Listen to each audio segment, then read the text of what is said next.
Are you okay? No! Are you hurt? Yes! Physically?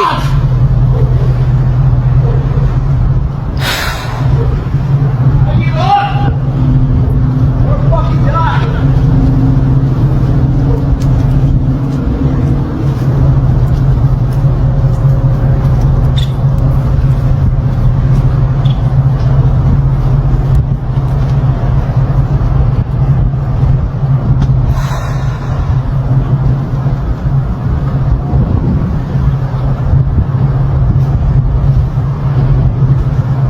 If you're bold enough to flip someone off, you better be ready for whatever comes next.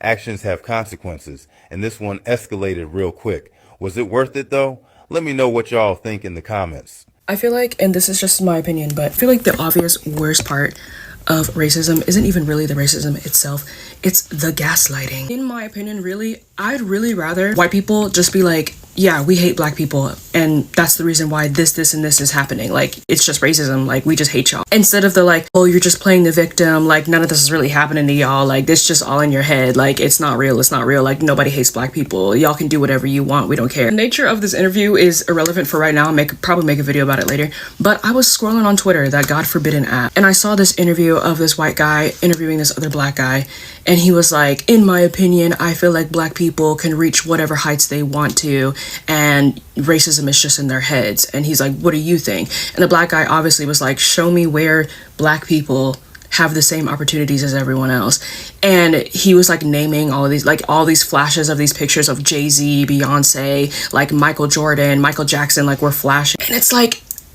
I don't know how to explain to you that, like, that's like, that you don't get it. Like, that's not the same thing as white people quite literally ruling America for hundreds of years. Like, we got a couple celebrities, we get one black president, we get one black princess, and all of a sudden black people have the same opportunities as everyone else. Like, so manipulative, and it's so gaslighting. It's the reason why, like, in my strong opinion, like, when people say, oh yeah, we're so much better than we were back in slavery, back in, you know, Jim Crow era, like, we've made such a move forward. And in my brain, I'm like, it hasn't gotten any better, it's just different. Yes, thank God people aren't like lynching people on the sidewalk in front of millions of people having lynching parties, but they're trying to gaslight us into thinking that shit never happened in the first place. It feels like I'm going crazy most of the time. Like, just because it's not in your face all the time and we're not being called N-words every single day, like out in the street, and they're not doing, like, they're not hosing down black people with hoses anymore, now all of a sudden, like, it's all in your head. When it's like, now the way racism is played throughout our society, in the industry, in job forces, literally in everything, it's silent. It's behind the scenes. It's, you don't get the job, you were twice as qualified as everyone else, and you're the only black person that applied, and you're the only one that didn't get the job. It's the fact that the Tiana series just got canceled, even though Frozen gets to have 2 movies and 3,000 series, and Tangle is getting a new live remake, and it got a series too. It's little shit behind the scenes that we know about, and we still feel it. It still hits us. But because white people are like, oh, it's not as bad as it was in the 50s or the 60s, now all of a sudden it doesn't fucking exist. Like, it doesn't, like, that is the worst part for me. I would just rather you are out with it and just be like, we hate black people, instead of all this sneaky shit. It drives me insane. What if the hardest part of racism today isn't always what you can see, but what people tell you isn't happening? Racism today doesn't always look the way it used to. It's not always obvious, it's not always loud. Sometimes it's subtle. And one of the most frustrating parts people talk about is something called gaslighting. Subscribe, like, comment, and share the video to support the channel. You're welcome. What's up? Hey, brother, I can talk to you. Wait, I'm trying to see something. I'm trying to see something. You real quick. I just want to tell you, you diluting our race by dating this white man. You said date? You diluting our race by dating that white man, brother.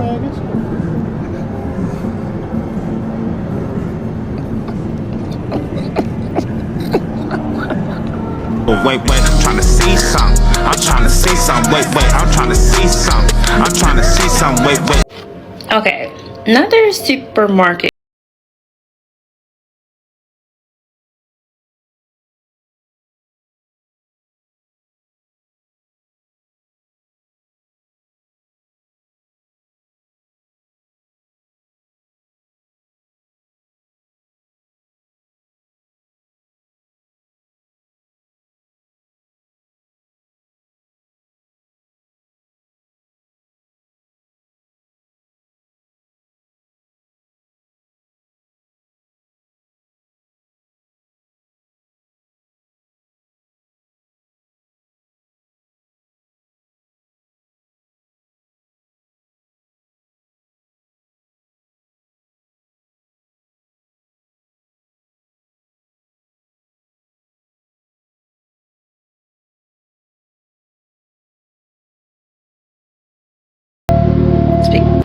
it's a good mix around here. It's a good mix, but yeah, it's a good mix. But I still just don't understand why.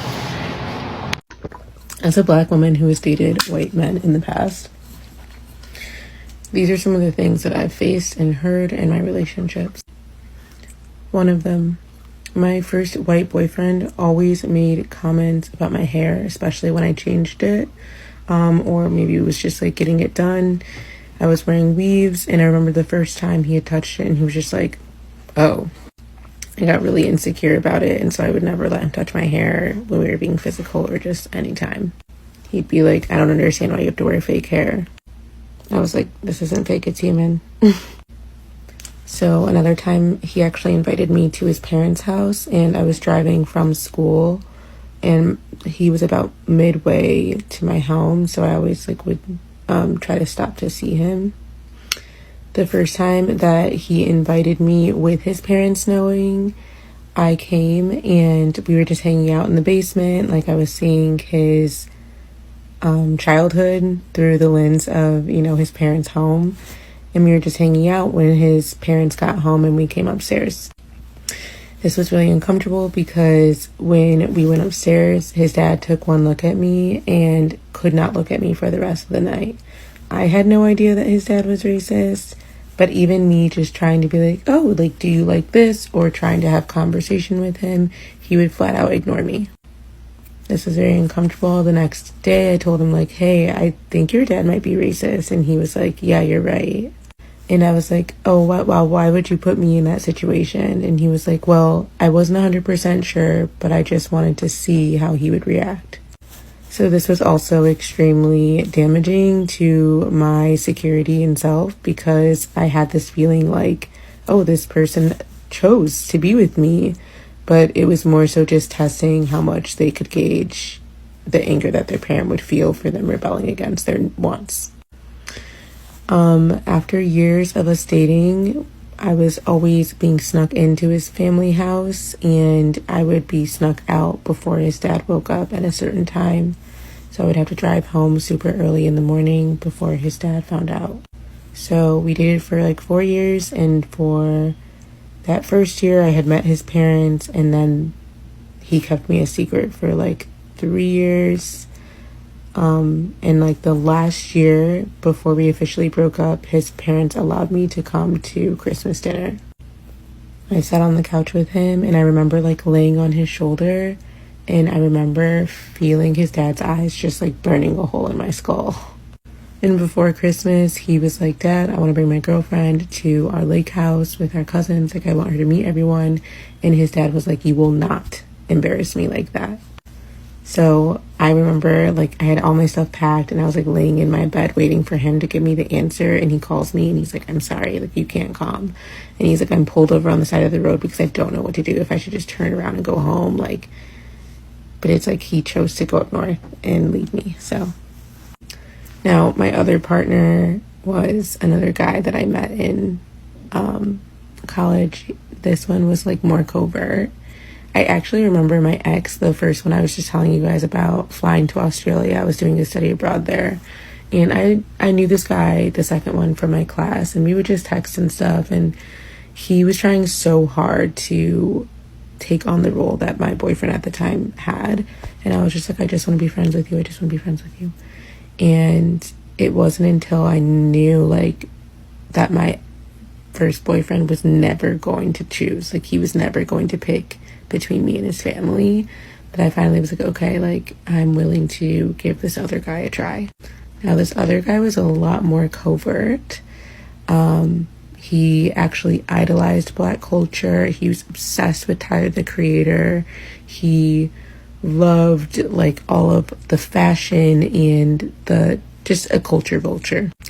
And I was going through such a stressful period because he had convinced me to move to New York with him.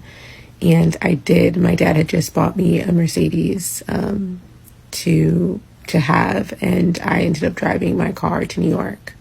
He had convinced me that because I worked in Manhattan and he worked in Brooklyn, that he should be able to drive my car.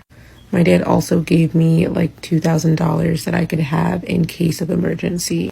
And he would constantly convince me to use the money that my dad had in savings instead of the money that he made or the money that his parents would give him. So I ran out of money, and I remember one day, like, he was driving my car home from work, and he actually ended up crashing my car.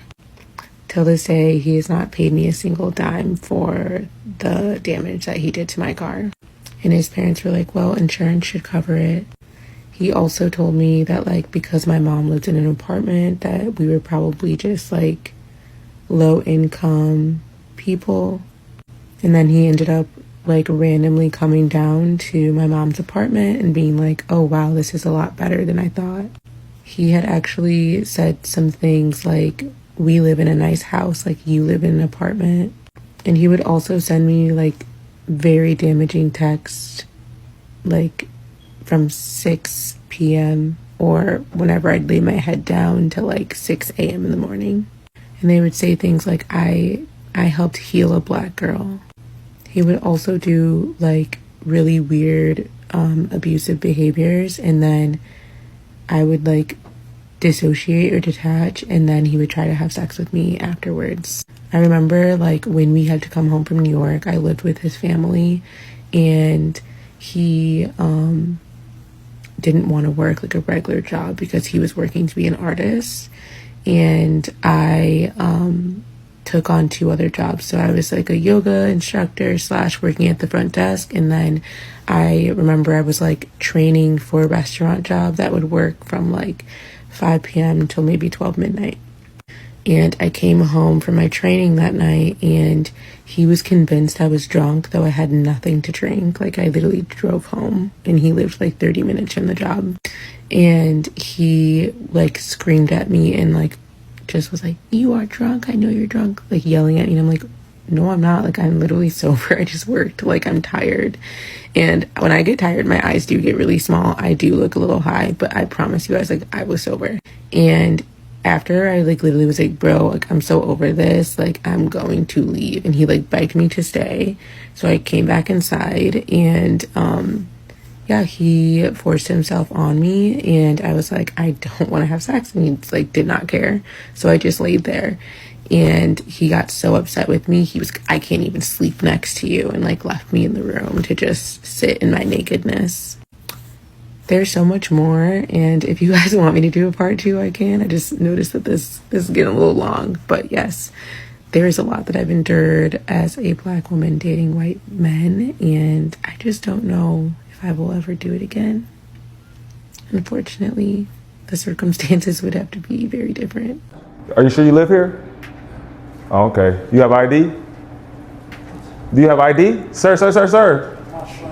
You don't have ID? Trying to see something. I'm trying to see something. Wait, I'm trying. Yeah, come out here and talk to me real quick. No. Yeah, it's been a string of robberies, and the description kind of fits you. Get out of my face. Nah. Come step out. Yeah. Look, I don't care about this. This little mad look. I don't care about that. Get your out of here. What do you think you're doing? I told you what I'm doing. Yeah, you lucky. Baby, bust down, squat that ass, minute. This man is genius. This man is genius. This is the best series I've seen so far, and I hope please continue, bro.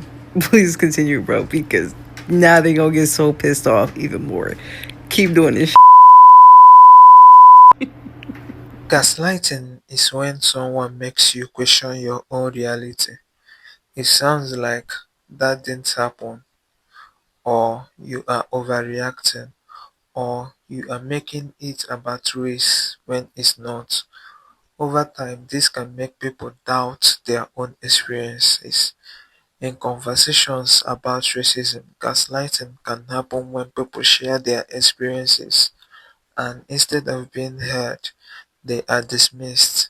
It can happen in workplaces, schools, or even everyday interactions, and because it's not always obvious, it can be harder to confront.